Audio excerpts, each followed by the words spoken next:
I never grew up with any mentality that any one person or any group of people were my enemy or were opposed to me.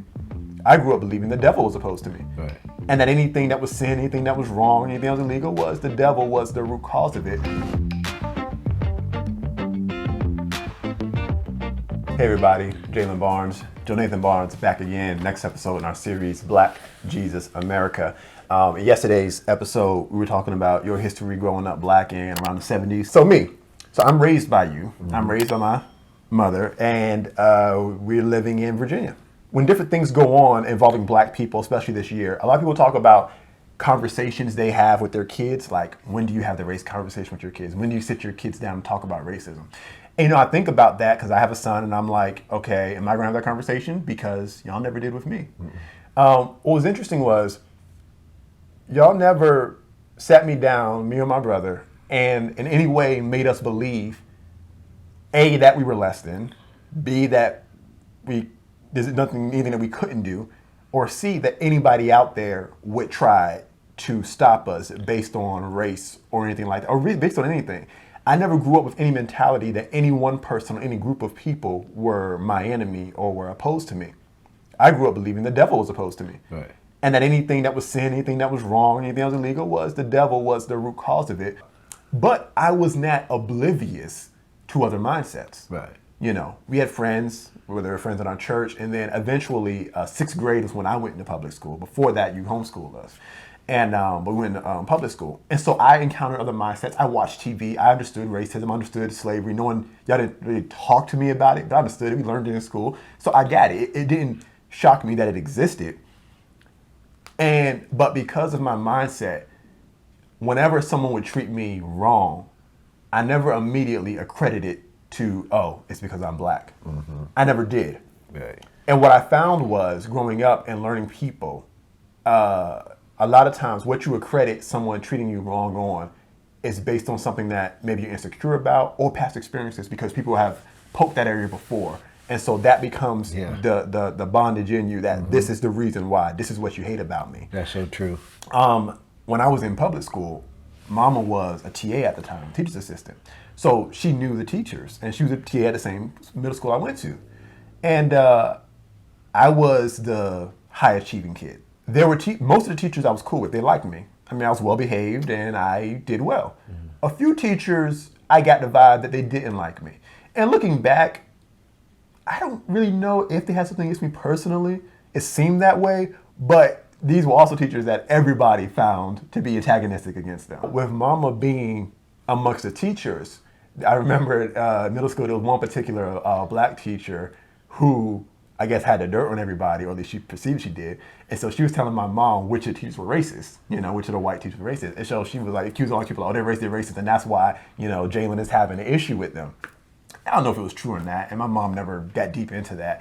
And but that was it. So these teachers who were, I felt like, not treating me according to how golden I was, I could have held against them like, oh, well, you're racist, For all I know, they could have been. I don't know. But that stuff just kind of blew over me, I never dealt with that. I wasn't naive, but it didn't bother me. I just kept going because, maybe you don't like me because I'm smart. Maybe you don't like me because I'm not scared of you. Maybe you don't like me. Any number of reasons why you could not like me. And it didn't really matter to me which one it was because you don't like me, you don't like me.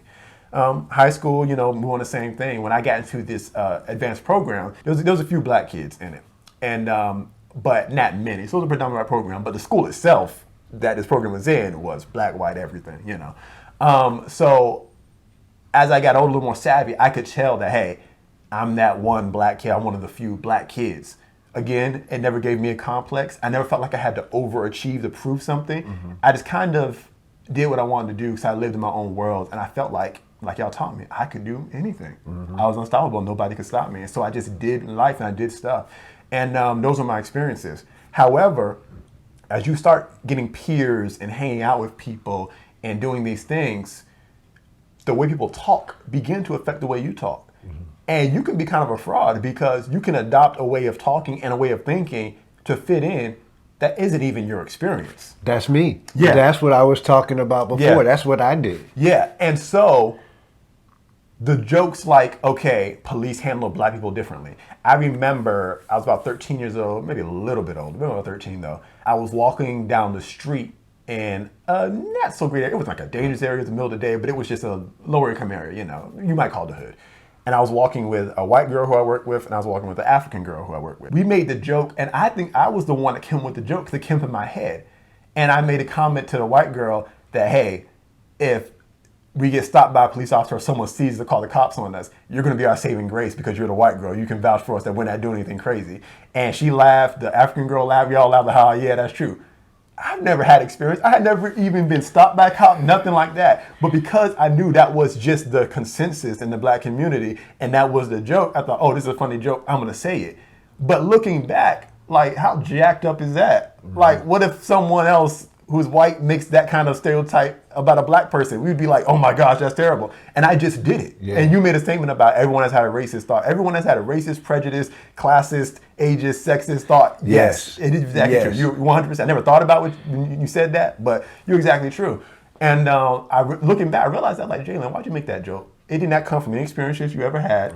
Yeah. It's just something that we just accept, oh, that's just the way it is. So it's a funny joke, haha. I can get away with it because I'm black. So I can play that race card and it's okay and it's funny, but it's really not. No, you know? just like it's okay for black folks to use the N-word. Yeah. And not, that's a whole nother show. Yeah. But you know, it's the double standards. Exactly. You know? And so, you know, I played with that and I took that advantage and I did that, you know, and I would act one way around black friends, another way around white friends, and just kind of hop in and out. And I enjoyed that versatility, that I could be whatever I wanted to be and have two different faces because I could. I didn't have to. Chameleon. Yeah, I could be whatever I wanted to be, and I could play with different crowds, and that was it. And I just did that, and I never thought much of it or any damage that it might have caused. But as an adult, you know, experiences that I had with police, not many, honestly. But I remember one in particular. It's just kind of a funny anecdote. But me and my brother it was after midnight, so way past any kind of curfew. I never knew what the curfew laws were in our area. I still don't really, but it was way past any curfew, past midnight,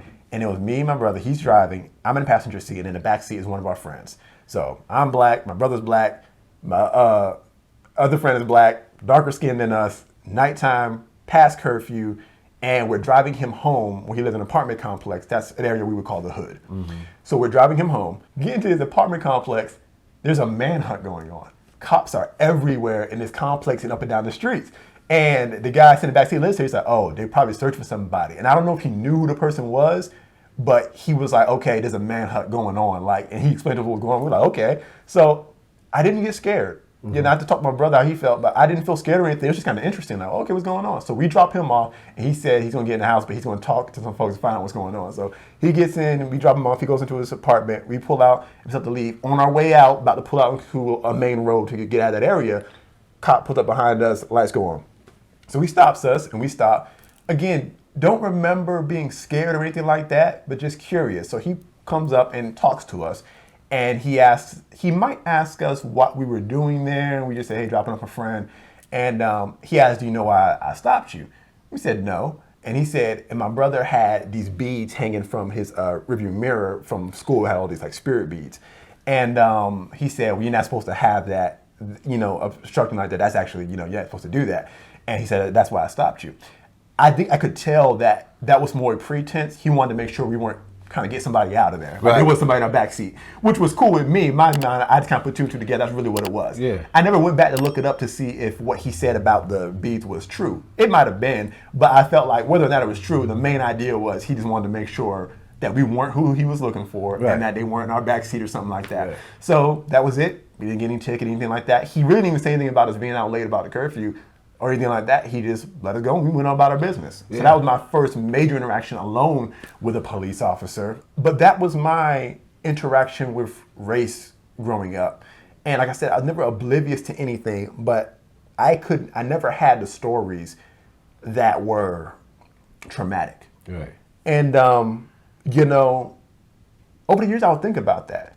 Not that it would bother me because I wanted a traumatic story, but the question comes up in your mind like, well, are you black enough? Mm-hmm. You know, and when things start happening, especially this year, 2020, everyone starts coming out with their stories of, well, this happened, this police treated me wrong, and they did this and that and the other, or I was doing this and this person treated me racistly, and all this kind of stuff. And I'm like, I wonder why I haven't had these experiences. Like, is it where I live? You know, Virginia, is it not? Maybe if I was deeper south, it would be worse. And yet I know people like you, I know people who are my age, lighter skin tones than me, that live further up north who have had some pretty bad experiences and bad experiences with police officers. I know people.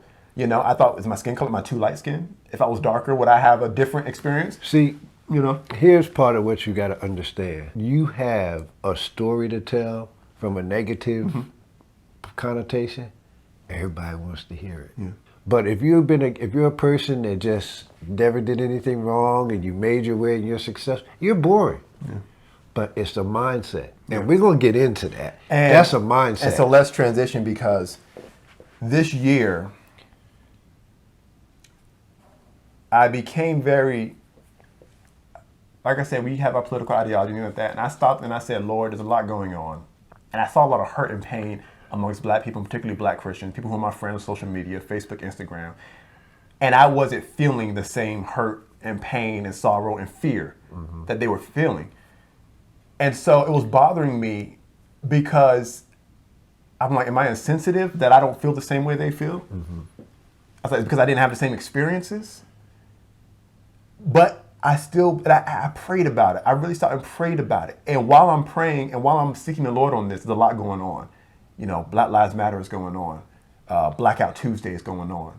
Juneteenth is going on. All these different movements online that everyone's saying, act out, speak out, use your voice. Don't be silent. If you're silent, you're part of the problem.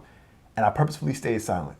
I didn't post anything. I didn't do anything, because I really wanted to seek the Lord and say, Lord, is there anything wrong with my perspective before I just start talking? I said, I don't want to talk out of my politics. I don't want to talk out of my experiences, because to me, there's different levels of reality as we perceive it as human beings. There's feelings, there's facts, and then there's the truth. Exactly. My feelings are my experiences. Everything that's happened to me. That usually rules most of us.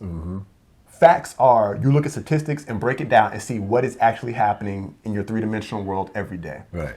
I can hit you with all the facts in the world to tell you you're safe. But if you've got one or two experiences in which you weren't safe, you don't care about none of them facts, because this is what happened to me. So these facts really don't matter. And I get that, because I can tell you you're safe, but if you've been in danger, me telling you you're safe doesn't change the fact of what happened to you, or if you lost someone.